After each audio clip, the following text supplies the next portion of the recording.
Hello, Greg Solomon. I'm the Masked Analyst. Well, I can't be surprised that you're not joining in on the boycott/blackout against YouTube starting on Friday and running through the next few days from the 19th through the 21st. I can't say I'm surprised at all. After all, your stance is very consistent with your approach of not biting the hand that feeds you. Maybe it's a good thing that you're on good terms with YouTube.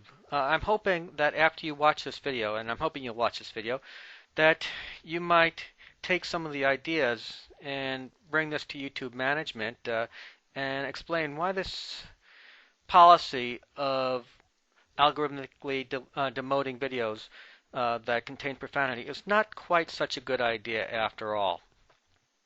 Now I'll be joining the blackout. Do I think the blackout has any chance of working? Very, very, very little. I think it's got almost no chance. The only chance it has is if someone friendly toward YouTube can approach management and explain to them, hey, these guys, maybe their tactics aren't very good, but you know, there might be something to what they're saying. Now, I made a video last week or earlier this week that goes into this in much, much greater detail, and I hope you'll watch it. But one of the points that I made is that the world is not a pretty place, and sometimes nasty, profane things are said, and sometimes the situation requires nasty and profane things being said. Now, I can understand why YouTube wants to become family friendly. It'll be more attractive to the advertisers. Okay, I get it.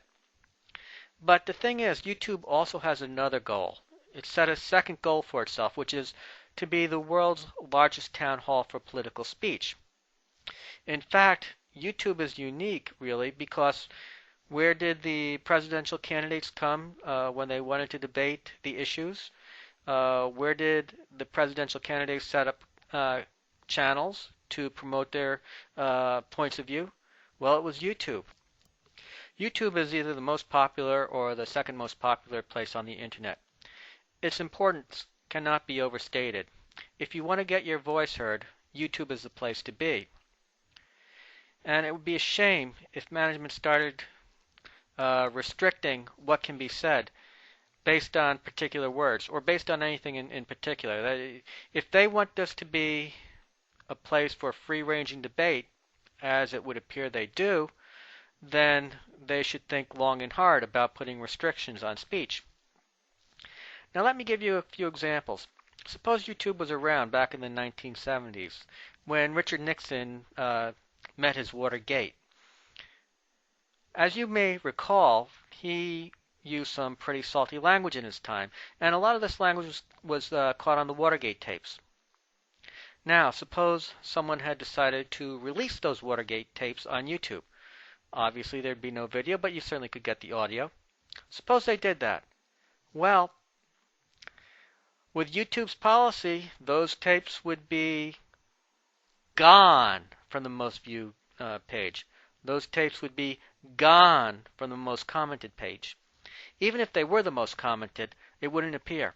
And that to me seems a little bit dishonest to say that this page contains the most commented, this page contains the most viewed videos, when in fact it really doesn't. It's the most commented politically correct page, or the most viewed politically correct as determined by YouTube's algorithm, but it's really not the most viewed or the most common.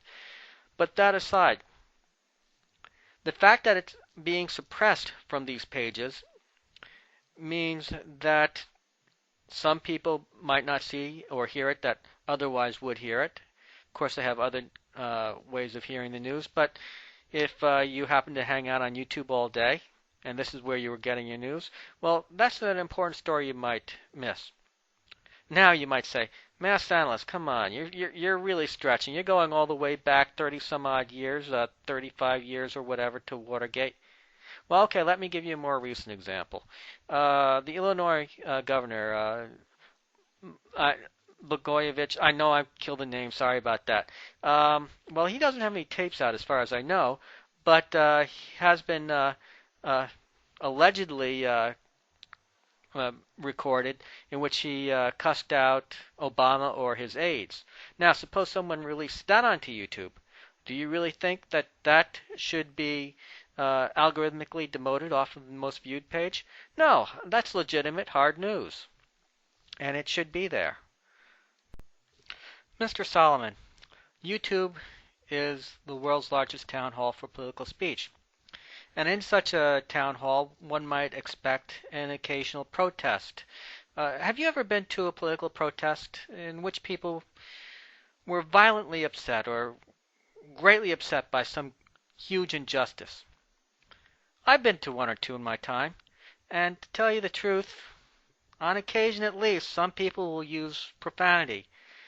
There's some situations that almost scream out for the use of profanity. And if this is to be the town hall for airing our differences, occasionally profanity must be allowed. And to suppress it off of the most viewed or the most commented is to whitewash, to artificially paint the world in a way that it isn't. Now, I want to draw your attention to a video by LiberalViewer. I think it's a great video. And in it, he makes a point that Fox News is right now arguing before court to have the right to allow profanity on their channels every once in a while. And you'll see the lawyer for Fox uttering the profanities. He has to utter the profanities to make his point. Now, this clip was from C-SPAN. Yep, C-SPAN. That is a legitimate news source last I checked. Now, the ironic thing is that if YouTube's rules were in place, if it was algorithmically demoting videos because of the cursing, well, this piece of legitimate news would be demoted off of the most viewed page. And I find that ironic and a bit disheartening. Now, one thing that's even more disheartening, which may be more disheartening and certainly bears further investigation, is there's an allegation, and I'll post a link in the video, by someone going by the name of NufffRespect. And if you want to be a little suspect of NufffRespect, I'll certainly understand that. He seems to be, from my first glance, a little bit of a political conspiracy theorist, 9/11 truther maybe. But be that as it may, it would appear that YouTube has demoted a video showing police brutality. Now, I don't know if it's YouTube's policy to demote videos so that they won't appear on most viewed and most commented if they have police brutality. I know in the past they've allowed those videos up on the pages, and that was a good thing. Because, you know, I have the highest respect for the police officers. They have some of the toughest jobs in the country, and 99% of them are really good, decent people, but it's maybe 99.9%. But there's always that small, tiny percent that's whatever. They're having a bad day, or they're racist, or who knows what. But they'll go off and they'll beat the crap out of somebody. And every once in a while, the video of these encounters end up on YouTube. And that's good. Not that they beat the crap out of somebody, but that the video ends up on YouTube, because it's a way of holding them responsible. And it's a way of getting those small number of police officers who think it might be a fun idea to wail on somebody to think twice. Say, hey, maybe I shouldn't beat the crap out of this guy, because you never can tell. That video could end up on YouTube. So if YouTube is trying to present a nice antiseptic clean place for the advertisers by preventing profanity, are they also doing this for violence? And if so, might this in fact